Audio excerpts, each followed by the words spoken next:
Hai sis, hai, RM1,000 untuk awak atau ni influencer makeup favorite korang kan? Asal nampak you kat TikTok? Sofia, boleh tak saya nak interview, tanya-tanya skincare? Boleh please interview I sebab saya tengok video you. Skincare, pakai skincare apa? Tapi sebelum boleh kita tak? interview, boleh tak kita tukar side sebab I side kiri? Okay. Thank you. Okay, continue. Okay, boleh tak saya nak tanya-tanya pakai skincare apa? Cantik sangat-sangat depan-depan. thank Dah you. macam kaca dah makeup dia. Thank you. Okay, tapi sebenarnya skincare I basic routine je. But kaca ni sebenarnya makeup. I pakai makeup 5 kilo sekarang cahaya. 5 kilo? Tak mungkin. Dah spill cepat. Untuk kening dengan mascara, I pakai ABH. I think. Okay, lepas tu lipstick I pakai Huda Beauty.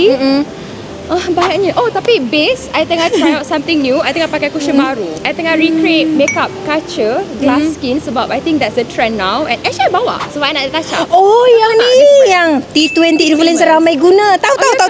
Okay, tadi orang dah punya video sebab I nak buat video sendiri. Nanti kan I terinfluence dengan diorang punya pendapat. Tapi so far I suka. Okay, next Macam untuk glowing. untuk body care pula, Sofia. Sebab kulit sensitif. So I pakai mostly baby products, which is super boring.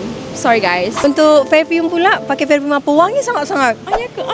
Ya, betul, wangi. I pakai Sol de Janeiro dengan My Symmetry. Daripada skincare, makeup, body care sampai perfume, apa benda yang paling penting menurut Sofia? I rasa makeup kot sebab nothing is impossible with makeup lah. Sebenarnya you bukan tak cantik, you perlukan makeup sikit je.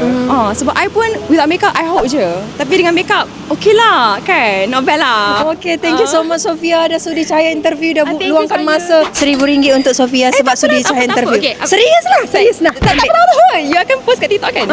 Nak post dekat TikTok. 500,000 likes and then I nak you bagi kat siapa yang tengok video ni yang like. 500k like.